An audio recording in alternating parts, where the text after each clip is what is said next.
শ্রী শ্রী গুরু গুরু গৌরাঙ্গ জয়তঃ। জয় সচি জগন্নাথ মিশ্র পুরন্দর, জয় বিশ্বরূপ নিতাই, জয় বিশ্বম্ভর। প্রথম দিন আমাদের 14ই মার্চ তো পঞ্চকোশী পরিক্রমা হলো নবদ্বীপে, 2024-এর কথা বলছি। 15ই মার্চে আমাদের প্রাচীন মায়াপুর জগন্নাথ মিশ্রের বাড়ি থেকে যাত্রা শুরু হলো। এবারে আমাদের 5 দিনের নয় দ্বীপ পরিক্রমার আর কি অন্তর্দ্বীপ থেকে যাত্রা শুরু করে আমরা প্রথম দিন রাত্রে রুদ্রদ্বীপে মহাপ্রভুর মামার বাড়িতে রাত্রিবাস করেছিলাম। করার পরে দ্বিতীয় দিনে 16 তারিখে বললাম আমরা সীমান্ত দ্বীপ হয়ে গুদ্রুম দ্বীপে চলে গেলাম। তারপরে 17 তারিখে 16 তারিখে আমরা রাত্রিবাস করেছিলাম সুবর্ণ বিহারে। সেদিনকে সন্ধ্যেবেলা ভাগবত পাঠ শুনেছিলাম। বাবা সারাক্ষণ ওইখানে মঞ্চে আসনে অধিষ্ঠান করেছিলেন এবং সেখানে কীর্তন ভাগবত সব পাঠ হয়। আমরা মাঝে মাঝে ভক্তরা নিজেরা মিলেও গান কীর্তন করছি, মেতে উঠছি সবাই। যেমন সকালে ধামাইল নাচের সঙ্গে আমরা ধামাইল গানের সঙ্গে নাচ হয়েছিল। তো আমার তো আগে এইসব অভিজ্ঞতা ছিল না, এইগুলো প্রথম দেখছি যেরকম ভাবে সবাই আনন্দে মেতে ওঠে। আমরা যেমন ভাবে গ্রামবাসীদের ঘরেতে থাকি, কোনো মানে আশ্রয় পাই রাত্রিটা বাবার কৃপায়, এবং বাবা থাকেন কাছেরই কোনো ভক্ত বাড়িতে, সেটা আগে থেকেই ব্যবস্থা করে রেখেছিলেন চম্পকদা, তার জন্য বাবা যাতে সুস্থভাবে থাকতে পারেন। এবার 17 তারিখে 3রা চৈত্র রবিবার আমাদের যাত্রা শুরু হলো। গন্তব্য হচ্ছে ভালুকা যাব, সাতকুলিয়া কোলদ্বীপে যাব, না যাবো আমরা ঋতুদ্বীপে। আচ্ছা, তো আমরা সকালে যখন শুরু করছি, মন্দির ওই হরিহর ক্ষেত্র কাছেই ছিল, হরিহর ক্ষেত্রের মন্দির সে তখন বন্ধ ছিল। আমরা বাইরে থেকে মন্দিরটা দেখে প্রণাম করে এলাম। আর চারদিকে তারপর যখন যাত্রা শুরু হলো দেখলাম গঙ্গা বাস, আমঘাটা, আমের বাগান, কি মুকুল ভর্তি সব। আমরা ভক্তরা অনেকে হেঁটে, যেমন টোটো করে অনেকে এগিয়ে যাচ্ছি। দুদিকে ক্ষেতের মধ্যে দিয়ে রাস্তা, ফসল হয়ে রয়েছে, আল বাঁধা রয়েছে। মানে আমাদের তো আমার শহরের চোখে সবুজ দেখছি চারদিক, খোলা আকাশের নিচে সরু রাস্তা, লম্বা লাইনে সার বেঁধে পরিক্রমার গাড়ি যাচ্ছে। মানে অন্য দলেরও গাড়ি যাচ্ছে এবং আমাদেরও গাড়ি যাচ্ছে আর কি। সকালে ঠান্ডা ঠান্ডা আবেজে মনোরম পরিবেশে কানাইনগর, মধ্যমপাড়া, বটতলা পেরিয়ে পানশিলা মোড় পেরোলাম। তারপর দক্ষিণ পাড়া পেরিয়ে ক্রমশ ঢুকে গেলাম মধ্যদ্বীপ ভালুকায়। মধ্যদ্বীপে আমরা ওই ভালুকার ওখান জায়গাটায় চা সেবা করলাম। বাবার গাড়ি নিয়ে দাঁড়ালেন, এখানে আমাদের সঙ্গেই বাবা ছিলেন সামনেই। তো সবাই আমরা অনামিল আনন্দের মধ্যে বাবার সাথে সাথে চলেছি। হাটপাড়া পেরিয়ে পুরাতন বাজার হয়ে ভালুকা গ্রামের কোতোয়ালি। তো বাবার সঙ্গে পথ চলার এই সুন্দর অভিজ্ঞতা, মহাপুরুষের কৃপা থেকে তো কেউ বঞ্চিত হয় না। এই রাস্তাটা সব গ্রামের মানুষগুলো কেমন দৌড়ে দৌড়ে এগিয়ে আসছে বাবার গাড়ির সাথে সাথে, এবং বাবাকে দেখছে। তাদের কাছে কেউ অত পূর্ব পরিচিত, এবং বাবার কিছু আমরা লিফলেট আগে থেকে কেউ কেউ যাচ্ছে ভক্তরা বিতরণ করেছিল বাবার কাগজগুলো আর কি, তাদের হাতে ধরা হয়েছিল, তুলে দেয়া। তো সেই জন্য তারা খানিকটা পরিচিত হওয়াতে বাবার কাছে দৌড়ে দৌড়ে এসে তারা গাড়িতেই প্রণাম করছেন, এবং বাবাও হাত বাড়িয়ে বাড়িয়ে তাদেরকে, নিজের হাতে বাবার কাগজ রাখা ছিল সেইগুলো আবার কতজনকে ধরিয়ে দিচ্ছেন। আর আমরা যারা টোটোতে যাচ্ছি যেতে সবাইকে প্রণাম করছি হাতে জোর করে, এবং রাধে রাধে রাধে রাধে করতে করতে আমরা জয়ধ্বনি দিতে দিতে যাচ্ছি। তারাও খুশি, এবং এই সময় মনে হচ্ছিল যেন স্বয়ং ভগবান দর্শন করার জন্য গ্রামবাসীদের মধ্যে হুড়োহুড়ি লেগে গেছে। সত্যি বাবা যেন কল্পতরু হয়ে সবাইকে দর্শন দিতে দিতে যাচ্ছেন। আর গাড়ি একটুখানি এগোচ্ছে, থামছে, থামিয়ে দিচ্ছেন বাবা নিজেই, কারণ সবাই এসে সামনে পড়তে বা পাশে এসে দাঁড়াচ্ছে, তো বাবা এগিয়ে গেলে আর সবাইকে হেসে হেসে বাবা দর্শন দিচ্ছেন এবং হাত জোর করে প্রণামও করছেন। তারপরে আস্তে আস্তে গাড়ি রাস্তাটা ডান দিকে ঘুরে গেল, কোলদ্বীপে ঢুকছি। তো সিজাইপুর পার হয়ে পৌঁছলাম সাতকুলিয়া। সেখানে হচ্ছে আমরা আস্তে আস্তে চলে গেলাম শ্রী শ্রী দেবানন্দ পণ্ডিতের শ্রীপাঠ। এই দেবানন্দ পণ্ডিতের শ্রীপাঠে অপরাধ ভঞ্জন আশ্রম হয়েছে, সেখানে আমরা দুপুরেও সেবা পাই। এখানে বাবা ছিলেন। তো এই দেবানন্দ শ্রীপাঠকে যে অপরাধ ভঞ্জন কেন বলা হয়, মহাপ্রভু এখানে তার অপরাধ মোচন করেছিলেন। এনার ভক্তরা একদিন ভাগবত, ইনি পরম ভাগবত প্রবক্তা ছিলেন, শ্রীমৎ ভাগবত পাঠ করতেন। তো তার ভক্তরা পাঠ শুনছে, ক্লাস হচ্ছে, সেই সময়ে শ্রীবাস পণ্ডিত এসেছিলেন এবং তার শিষ্যরা আর কি তাকে, তার হতো কি খুব সাত্ত্বিক অনুভূতি এবং ওই অষ্টসাত্ত্বিক বিকার হতো। সে কাঁদতে কাঁদতে গড়িয়ে পড়তেন, মাটিতে অজ্ঞান হয়ে পড়ে থাকতেন, কখনো মানে পাগলামি আর কি চিহ্ন আর কি। এবং তার শিষ্যরা তাকে তাই জন্য বার করে দিয়েছিলেন। তো সেই রকম অবস্থা হওয়ার জন্য তার বৈষ্ণব অপরাধ লাগে। তিনি কিন্তু বারণ করেননি, দেবানন্দ পণ্ডিত যে বাধা দেবেন, ছাত্রদের বারণ করবেন সেটা করার জন্য, তো তাই জন্য অপরাধ হয়। কিন্তু শ্রী চৈতন্য মহাপ্রভু পরে এসে তাকে ক্ষমা দান করেন। আর এখানে এই কুলিয়া গ্রামে চাপাল গোপাল নামেও এক পাপিষ্ঠ ছিল, আমরা জানি, তার কুষ্ঠরোগ হয়, তাকেও মুক্তি দেন মহাপ্রভু। ঐতিহাসিক ঘটনা আমরা চৈতন্য চৈতামৃতে পড়েছি যে শ্রীবাস ঠাকুরের বাড়ির সামনে সে মদ এবং অন্যান্য অন্যায় সামগ্রী রেখে দিয়েছিলেন। তার বৈষ্ণব অপরাধ হয়েছিল, তার জন্য এই দুরারোগ্য ব্যাধি হয়েছিল। মহাপ্রভু তাকেও উদ্ধার করেন, তাকে বলেন, তার অনুতাপ দেখে তাকে বলেন যে গঙ্গা স্নান করে শুদ্ধ হওয়ার নির্দেশ দেন। তো এইভাবে এই অপরাধ ভঞ্জন আশ্রমের নাম হয় আর কি। আশ্রয় পেলাম আমরা এইখানেতে, 6-7 জন ছিলাম আমরা মেয়েরা, সবাই মিলে এই গ্রামবাসীর বারান্দায়। সেখানে ইলেকট্রিকও ছিল, পানীয় জল, বাথরুম ফাথরুম সবই ছিল, কোনো অসুবিধা হয়নি। কিন্তু গুরু বাবার কি মহিমা কি জানি, একজন নতুন ভক্ত, এই যে পদ্মশ্রী পাওয়ার পরে অনেক ভক্তদের মধ্যে নতুন নতুন ভাবে বাবার পরিচয় বাড়ে, তো ভাইরাল হয় ভিডিও। তো সেইভাবেই একজন ভক্ত পরিচয় হয়। তিনি ছুটে ছুটে আসেন, কেউ একটা তাকে বলেন যে এইরকম এই মহাপুরুষ এসছেন, তার ছবি দেখান বা কিছু হন, তাকে দেখে এই শুনে আর কি চিনতে পারেন সেই ডাক্তার চিন্ময় অধিকারী। সেই দাদা প্রায় গাড়ি নিয়ে দৌড়ে দৌড়ে আসেন বাবার দর্শন করতে এবং বাবাকে তার গৃহস্থ আশ্রমেও নিয়ে যান। মানে তার শ্রদ্ধা এবং অতিথি পরায়ণ, সত্যি আমরাও পরে খুব খুশি হই, বাবাও খুব খুশি হয়। তো সেই ডাক্তার বাবুর বাড়িতেও আমাদের বিকেলে বাবা যেতে বলেন। তো সেখানেই আমরা সেদিনকে রাত্রি যাপন করি। এবং ওই ডাক্তার খুব সুন্দর, মানে কবিও ছিলেন, তার কিছু রচনা শুনলাম। তার বাড়ির ছাদে গিয়ে দেখলাম খুব সুন্দর একটি নিজের হাতে সিমেন্ট মাটি কিছু দিয়ে বিশাল বেশ বড় শিবলিঙ্গ বানিয়েছেন। তো আমরা মানে সত্যি মুগ্ধ হয়ে যাই। এইখানে সন্ধ্যা পর্যন্ত আমরা এমনিতে এই অপরাধ ভঞ্জন আশ্রমে ছিলাম, মন্দিরে হরি কথা হচ্ছিল, কীর্তন হচ্ছিল, পাঠ হচ্ছিল, অনেক ভক্ত সমাগম ছিল। তাই রাত্রির সেবাও করতে করতে প্রায় 10টা বাজে। 10টার পরেই আমরা সেদিনকে ডাক্তারবাবুর বাড়িতে যাই। তো এই মন্দিরে চারদিকে দেয়ালেতে আমরা কিছু কিছু ছবি আমি তুলেছিলাম, লিখে রেখেছিলাম, কত কথা চৈতন্য চৈতামৃতর উক্তি এখানে দেয়ালের গাত্রে গাত্রে ধরে রাখা। এক হরি নামে যত পাপ হরে, পাপীর সাধ্য নাই তত পাপ করে। কৃষ্ণ শক্তি কৃষ্ণ হইতে না হয় স্বতন্ত্র, সেই শক্তি সেই কৃষ্ণ কহে বেদ মন্ত্র। ওরে বাবা, বিশাল গভীর ব্যাখ্যা এর হবে। কৃষ্ণ বিভু শক্তি তার বৈভব স্বরূপ, অনন্ত বৈভবে কৃষ্ণ হয় এক রূপ। তারপরেতে করুণাবতার মহাপ্রভুর যে বন্দনা, তারও শ্লোক গুলো লেখা, মানে সচিতনয় অষ্টকম যে সংস্কৃত হরফে লেখা আর কি, এতে লেখা, বাংলা হরফে লেখা কিন্তু সংস্কৃত কথা আর কি।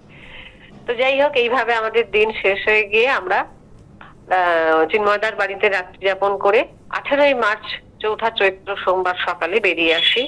সেদিনকে আমাদের গন্তব্য হচ্ছে বিদ্যানগর গ্রাম, ঋতুদ্বীপে যাব। ভোর 5টার আগে আমরা সবাই তৈরি হয়ে যাই, গঙ্গা পার করতে হবে। এবার গঙ্গা মুখের এসে যখন ভক্তরা মিলে সবাই পৌঁছলাম, খুবই আনন্দ করছি, বাবার সঙ্গে রয়েছেন এতে, কিন্তু বেশ ঠান্ডা মতো। তার মধ্যেই কেউ কেউ গঙ্গা স্নান করলো সেদিনকে, এবং চারদিকে একটা কেমন কুয়াশাচ্ছন্ন, দূরের তো পাড় দেখা যাচ্ছে না, পরপারে সাদা সাদা আর কি হয়ে আছে। আর আমরা যখন নৌকো করে যাচ্ছি, 6টা বেজে যাচ্ছে, তখন বেশ খানিকক্ষণ ওই গঙ্গা পক্ষে অপেক্ষা করতে হয়েছিল, মানে তীরে। তারপরে নৌকায় ওঠা, এবং সেই নৌকাটা বেশ বড় ছিল, মানে আমরা অনেকজন ভক্তরা ছিলাম, মানে অঞ্জলি দি, অরুণিমা দি, মিনা দি, এরা তন্দা দি, সঞ্চিতা দি, আমাদের সাথে অন্যান্যরা, তারপরে অঞ্জু, হ্যাঁ, ওরা সবাই, লঙ্কার লোকেরা। আমরা কীর্তন করি, নারায়ণ বন্দনা করি, সব নৌকায় আমরা খুব আনন্দ করতে করতে যাই। সমুদ্রগড় পেরোলাম, পূর্ব বর্ধমান পেরিয়ে নাদনঘাট মোড়, কালীতলা বাজার হয়ে আমরা এবার ঋতুদ্বীপে পৌঁছে গেছি। ওপারে নাদনঘাট থানার সামনে এসে আমরা মানে ক্রস করে ওখানে যখন নামি, ওখানটায় আমরা আবার একটু জলযোগ মতো চা বিস্কুট সেবা করি। গুরুদেবের গাড়ি আগে আগে চলছিল, তারপর আমাদের টোটো, মানে আমরা যখন নদীতে পার হচ্ছি নৌকায়, টোটো অন্য পথ দিয়ে এসে ওপারে গিয়ে পৌঁছায়, আমরা আবার টোটোটা ধরে ফেলি। তো এইভাবে আমাদের টোটোগুলো পরপর যাচ্ছে, আবার সরু রাস্তা ধরে, খুবই সুন্দর গ্রামের রাস্তা। নিমতলা বাজার পেরিয়ে কুবলা বিদ্যানগর। এইবারে একজন পৌঁছে গেলাম আমরা, তারপরে বাড়িতে কি খুঁজছি, বাড়ি কোথায় থাকবো। আমরা গ্রামের একজন দিদির বাড়িতে, কল্পনা সর্দার দিদি, একদম মাটির মানুষ, মানে কিভাবে যে আপন করে নেওয়া হয়, আতিথেয়তাদের সত্যি মানে দেখার মতো এবং এ করার মতো। সবার ঘরদোর কত মাটিনি, কোনো পরিষ্কার মানে ঘরদোর, খুব ভালো লাগলো। দক্ষিণ বাটি বিদ্যানগর গ্রাম, এখানে সমুদ্রগড় লেখা। তা সমুদ্রগড় আবার তাঁতির জন্য বিখ্যাত, সবার অনেক বাড়িতেই দেখলাম তাঁতের তাঁত রয়েছে, এবং একটা তাঁতের বাড়িতে আমি গিয়েছিলাম, আর ভদ্রলোক চালাচ্ছিলেন, সেটা দেখতে পেলাম। আর দুপুরে আমাদের কাছে মন্দির প্রাঙ্গণে প্রসাদ পেলাম আমরা, সেখানে বিশাল আয়োজন, খুবই আনন্দ। তো বিকেলে আবার আমরা বিকেলের দিকে দুটো টোটো ভাড়া করে পেয়ে গেলাম গৌর গদাধর মন্দিরে, চাপাহাটি মন্দির, গৌর গদাধর মন্দির। সেখানে খুব সুন্দর পুজো দেখলাম, 64 মহন্ত সেবা হচ্ছে। সেদিন কোনো বিশেষ তিথি ছিল, তো 64 মহন্ত সেবা, সেই প্রসাদ, তুলসী চরণামৃত সব পেলাম। মন্দিরে দর্শন করে প্রণাম করে একটুক্ষণ বসলাম, জপ করলাম। ফিরে আস্তে আস্তে 6টা প্রায় বেজে গেল। আবার এসে শুনলাম সামনের ওই মন্দিরে গঙ্গাদাস পণ্ডিতের টোল, ওটা, ওখানে বাবা এসে বসেছেন, ভক্তদের দর্শন দিচ্ছেন। তো আমি দৌড়ে গেলাম, আমরা অনেকেই গেলাম। সামনেটাতে রাস্তার মধ্যে একটু মেলা মতো দোকানপত্র বসেছে, আমি খুঁজেই পাচ্ছি না বাবা কোথায় বসে আছেন। মাইকে তো শুনছি নাট মন্দিরের সিঁড়ি সব সব ভর্তি, ভক্তদের ভিড়, গৌর কথা হচ্ছে, চৈতন্য চৈতামৃত কীর্তন, এবং মানে বাবা কোথায় আমি খুঁজে পাচ্ছি না। গুরুদেবের কি অপার মহিমা, ছাউনি দেয়া ঘেরা জায়গা, মাঠের রাস্তা, সামনে দিয়ে মাঠের রাস্তা ঢুকেই সামনে প্লাস্টিক বিছানো না ত্রিপল বিছানো, তার উপর ধুলোর মধ্যে বাবা বসে আছেন। হঠাৎ করে আমি আমি কাকে জিজ্ঞাসা করলাম, দেখি বাবা তারপরে মাঝখানে বসে আছেন। পাশে আমাদেরই ভক্তবৃন্দ আছে। তো ভগবান বুঝি এরকমই সাধারণ মানুষের মধ্যে নিজেকে লুকিয়ে রাখেন, যাতে কেউ চিনতে না পারে, সহজে তিনি ধরা দেবেন না। দেখে শুনে তো চক্ষু সার্থক হয়ে যায়, নীরবে মন প্রাণ মুক্ত হয়ে আমিও বাবার লীলাই দেখতে থাকি। এইভাবে রাত্রি শেষ হলো। 19শে মার্চ, টিউসডে, হ্যাঁ, 5ই চৈত্র। আমরা প্রথম ওই সকালবেলা 6:45-র মধ্যে গঙ্গাদাস পণ্ডিতের টোল, মহাপ্রভুর টোল দর্শন করার জন্য আবার ওই মন্দিরে চলে গেলাম। ওখানে একটি কলম বৃক্ষ রয়েছে, 524 বছর পুরনো, তাকে প্রদক্ষিণ করলাম। তারপরে আমরা যখন যাত্রা শুরু করলাম, খানিকটা এগিয়ে এসে 300 বছরের পুরনো একটি শ্রী শ্রী নিত্যানন্দ ঠাকুরের বিগ্রহ রয়েছে, ছোট একটি, মন্দিরের সামনে দিয়ে টোটো এগিয়ে চললো। ওই নামিনি, আর তারপর ওই চূড়ার ঘরটুকু বাইরে থেকে দেখলাম, ঠাকুরের নামটা পড়লাম, পড়ে আমরা পৌঁছে গেলাম শ্রী বাসুদেব সার্বভৌম গৌড়ীয় মঠের ঠাকুর দর্শন করছি।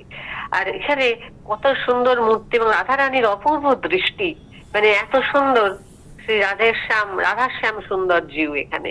আমরা এখানে সব ভক্তরা বেশ খানিকক্ষণ ছিলাম, কীর্তন নাচ সহযোগে আনন্দ করলাম। পরে আমরা গেলাম, এবার সেদিনকার যাত্রা ছিল জন্মদ্বীপ, জাহাননগর যাব এবং মামগাছি যাব, মদদ্রুম দ্বীপ। জাহাননগরে আমরা গুরু বাবার আবার দর্শন পেলাম। সেখানে গুরুদেবের পূজা দেখার সৌভাগ্য হলো না, একটু দেরিতে পৌঁছেছিলাম আমরা, মানে আমি। তারপর হচ্ছে জন্মস্থান হচ্ছে গোপাল ঠাকুর, গুরু মহারাজের ভোগ লাগিয়ে দিলেন, ওখানে প্রভুজিরা ভোগ লাগিয়ে আমরা ফল এবং চিরা ভোগ পেলাম। এবং এক ভক্তের বাড়ি থেকে ওখানে ব্যবস্থা আমাদের করা ছিল, বাল্য সেবা পেলাম, মুড়ি ঘুগনি ফল প্রসাদ পেলাম। তো বাবা ওখানে ভিতরে বসেছিলেন, এবং মাঠের উপরে আমাদের সব কাপড় পাতা ব্যবস্থা করা, তিরপল লাগানো, উত্তম ব্যবস্থা। অনেক ভক্ত ওখানে, খুব ভিড় ছিল। আমরা তার মধ্যেই বসে তাড়াতাড়ি করে প্রসাদ পেয়ে আবার যাত্রা শুরু করতে হবে, তাই বেরিয়ে গেলাম। আমরা গেলাম সারঙ্গ মুরারি শ্রীপাঠ বকুলতলায়, ওখানে জাহাননগর। সামনেই সিদ্ধ বকুলদেব এবং গিরিরাজজি রয়েছে। আর এখানে অনেকগুলো মূর্তির এতে শ্রী শ্রী রাধা গোপীনাথ জিউ, বাসুদেব দত্ত ঠাকুরের সেবিত শ্রী রাধা মদন গোপাল জিউ, শ্রী গৌর গদাধর জিউ সব রয়েছেন প্রতিষ্ঠিত। মানে মন্দিরের সামনে সব নামগুলোও লেখা রয়েছে আর কি। তারপরে আমরা চলে গেলাম শ্রী বৃন্দাবন দাস ঠাকুরের জন্মস্থান, গোস্বামী ঠাকুরের জন্ম শ্রীপাঠ মামগাছি, হ্যাঁ, মদদ্রুম, শ্রী মদদ্রুম গৌরীয় মঠে। এবং তারই পরপরই আর কি একটুখানি দূরেই জগাই মাধাই বাড়ি, মানে জগাই মাধাইয়ের উদ্ধার মন্দির। ওখানে নদী প্রবাহিত রয়েছে, সামনে দিয়ে গঙ্গা, জগাই মাধাই ঘাট রয়েছে। আমরা নামলাম, আমি ঘাটে নেমে জলস্পর্শ করে আসি। ওখানে অনেকজন স্নান, লম্বা ঘাট নেমে গেছে, কত লম্বা ঘাট আর অপূর্ব দৃশ্য এখানে। এখানে অনেকটা রাস্তা আমরা হেঁটে হেঁটেই এগোতে থাকি। রাস্তাটা ওই গঙ্গার তীর দিয়ে, মানে রাস্তাটা ধরা, তো ওখান দিয়ে আমরা এগোতে থাকি। আজ আমাদের শেষের দিন, যাত্রার শেষ দিন। তো এই বৃন্দাবন দাস ঠাকুর হচ্ছেন ব্যাসাবতার। তিনি চৈতন্য মঙ্গল কহেন, চৈতন্য মঙ্গল বা চৈতন্য ভাগবত রচয়িতা বোধহয়। তো এইভাবে আমাদের যাত্রায় হয়। তো এই আমি আরেকটাও এখানে ছবি দেখেছিলাম যে নবদা ভক্তির পীঠ স্বরূপ নবদ্বীপ ধাম।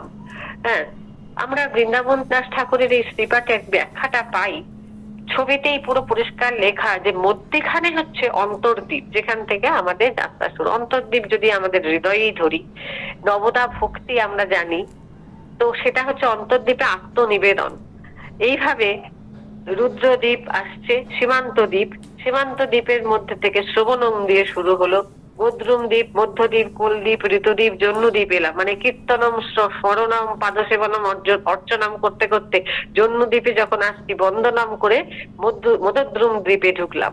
মদদ্রুম দ্বীপ থেকে দাস্যাম ভক্তির মধ্যে দিয়ে রুদ্রদ্বীপ, আবার সক্ষম সখা হয়ে গেলাম শ্রীকৃষ্ণের, করতে গিয়ে আমরা সীমান্তে ঢুকে গেলাম।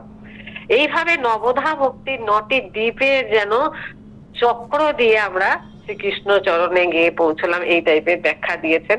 তো নবদা ভক্তির এতে তো 19 তারিখে এইভাবে আমাদের জন্মস্থান মন্দিরে, মহাপ্রভুর জন্মস্থানে আবার ফিরে আসা। বিশাল আনন্দ নিয়ে আমাদের এই নবদ্বীপ পরিক্রমা শেষ হলো। দুপুরবেলা জন্মস্থান মন্দিরে বিশাল মহাভোজ ছিল, পরিক্রমা শেষ হলো। অনেকে সেদিনকে ফিরেও গেছিল। শাক সবজি, ডাল, করলা গাজরের অপূর্ব সবজি, মোচা ছিল, এঁচড়ের রসা ছিল, টমেটোর চাটনি, পরমান্ন, রসগোল্লা, মানে বিশাল ব্যাপার। সন্ধ্যায় দিকে তখন বাবা তো সাহা বাড়িতে ফিরে গেছেন, আমরা কয়েকজন ছিলাম ভক্তরা সোনার গৌরাঙ্গ দর্শন করতে গেলাম। এবং জগৎ বন্ধু সুন্দরের ওই মহানাম মঠে কীর্তন হচ্ছিল, সেখানেও ঢুকেছিলাম। সংকীর্তনে খুব আনন্দ পেলাম। পোড়ামা তলায় ঢুকলাম, দেবী নীল সরস্বতী রয়েছেন, তাকে প্রণাম করে তারপর ভবতারিণী মন্দিরে প্রদক্ষিণ করে প্রণাম করলাম। ওখানে বিশাল বড় একটা পিঠে মহাদেব বিরাজিত, ওখানে প্রণাম করলাম। দেখলাম আমার দিদিও রয়েছে অরুণিমাদির সাথে। আমরা তারপর আবার চম্পক দাদাজি বাড়িতেও গেছিলাম। তো 20 তারিখে আমাদের খালি দিন ছিল, 20 মার্চে নবদ্বীপে বাবার কাছে সকালবেলায় পৌঁছে গেলাম, 7:30টার মধ্যেই বোধহয়। 6ই চৈত্র প্রসাদ পেলাম। সকাল থেকেই অনেক নতুন ভক্ত আসতেন বাবাকে দর্শন করতে। দুপুরে আমাদের প্রসাদের ব্যবস্থা ছিল বড় আখড়ায়, তো সেখানে গেছিলাম। আর বাবার কাছে সারাদিনে অনেকক্ষণ ছিলাম। সকালবেলা বাবা বলছিলেন গোবিন্দের গুরু বিশ্বনাথ, তো ভগবানেরও গুরু আছেন। বাবা সেদিনকে আরো বললেন বাবার সঙ্গে পরিক্রমা করে আমাদের সকলের লাভ হয়েছে। বাবা নিজের মুখে বললেন কার মেয়ে আমি ঠিক শুনিনি, কারণ মেয়ের বিয়ে ঠিক হয়ে গেছে, সুখবর এসছে। তো এই যে কারোর সাংসারিক লাভ, কারোর পারমার্থিক লাভ, এই যে একসাথে ভক্তরা মিলে পরিক্রমা করলাম, থাকলাম ধামে, অনেক বৈষ্ণব দর্শন করলাম, খুব আনন্দ করতে পেলাম। সবাই কেউ বাইরে রয়েছে, সামান্য অসুবিধা আরাম না পেলেও কিন্তু সবাই আমরা কত আনন্দে। বাবা হাসতে হাসতে নিজেই বললেন আবার নবদ্বীপ হলো চিন্ময় ধাম, পরিক্রমা করে অনেক লাভ হয়েছে আমার, হাজার হাজার বৈষ্ণব দর্শন করেছি এবং সুস্থও আছি, বৃষ্টিও আমরা পাইনি। বাবা নিজেই বলছেন যে বৃষ্টি তো পাইনি, আর যখন বৃষ্টি হলো তখন সবাই ঘুমের মধ্যে। বাবার কি হাসি। আজ সকালে যে একটু বৃষ্টি হয়েছিল, যেমন যজ্ঞের পরে পুষ্প বৃষ্টি হয় সেই রকম বৃষ্টি বাবার মুখে শুনলাম। আমার উদ্দেশ্য হলো আমি যেমন নীরব দেহে আছি, সবাই যেমন সেই রকম যেন সুস্থ থাকুক। আগামীকাল নৃসিংহ দ্বাদশী, গোবিন্দ দ্বাদশী, ব্যঞ্জনী মহাদ্বাদশী, তিনটে মহাদ্বাদশীর একসাথে যোগ পড়েছে। তো সন্ধ্যাবেলায় বাবা বললেন আমি নেশাগ্রস্ত, আমাকে দানের নেশা লেগেছে। এত আনন্দ এবং এত মোহময় এই কথাটা, তাতেই আমার যেন আমারও নেশা লাগলো যে আমার দানের নেশা লেগেছে। এই 21শে মার্চ, 7ই চৈত্র কলকাতা থেকে এবং অন্যান্য অনেক জায়গা থেকে ভক্তরা আবার এসেছিলেন। মারোয়ারি ভজন আশ্রমে আমাদের দান ছিল। বাবা সেদিন সকালবেলা দীক্ষা দানও করেন, সেটা দেখেছিলাম। চিন্ময়দা তার বোনকে নিয়ে এসেছিলেন, তাদের দীক্ষা লাভ হয়। আর সেদিনকে আমরা জন্মস্থান মন্দির থেকে আমাদের ঘর ছেড়ে দিয়ে বেরিয়ে আসি। বেরোনোর সময় খুব ভিড়। সামনে শ্রী রাধা মদন গোপাল মন্দিরের পরিক্রমাবাসীরা, কেশবজি গৌরীয় মঠ থেকে পরিক্রমার দল, মানে বোধহয় 10,000 লোকের লাইন পড়ে গেছে। সেই সব পেরিয়ে ব্যাগ ট্যাগ নিয়ে আমাদের বেরিয়ে আসতে একটু সময় লেগে গেছিল। তো যাই হোক, আমরা এলাম। সেদিনকে বাবার ওখানে বারোয়ারি ভজন আশ্রমে মায়েদের দান হয়েছিল। তেল ছিল, ডাল, চাল, বিস্কুট, চিনি, বক্সে করে রসগোল্লা রাখা ছিল, এবং আর কিছু মনে পড়ছে না আপাতত। 500 টাকা করে ক্যাশ দেওয়া হয়েছিল। তো আমাদের এই নবদ্বীপ পরিক্রমা শেষে এই দান যজ্ঞ শেষ করে মানে আমাদের যেন পূর্ণ সমর্পণ হলো। আর দুপুরবেলা আমাদের সেবা ছিল। সব মায়েদের, ওখানেও মায়েদের কুপন দেওয়া হয়েছিল। তখন রানীর আসমনির কাছারি বাড়ি, রানীর ঘাট এলাকায় টোটো করে গেছিলাম। তো সেইভাবে আমাদের মানে কি বলবো, সব আয়োজন সমাপন হলো, সেবা হলো, ভক্ত সমাগম হলো, বাবার প্রসন্ন হাসি মুখ দেখে শান্তি হলো। কিন্তু এবারে ঘরে ফেরার পালা, আর মন খারাপের পালা। আর কি, ভক্তবৃন্দের নিকট প্রার্থনা করি আমার শরীর, মন, পায়ে সব জায়গায় মানে শেষ দিন পর্যন্ত যেন এই পরিক্রমা দেওয়ার শক্তি দেন ভগবান। গুরু বাবা যেন সহায় হন। হরে কৃষ্ণ কৃষ্ণ কৃষ্ণ হরে হরে, হরে রাম রাম রাম হরে হরে। প্রণাম সবাইকে। ভুল ত্রুটি মার্জনা করবেন। জয় গুরু, জয় গুরু, জয় গুরু।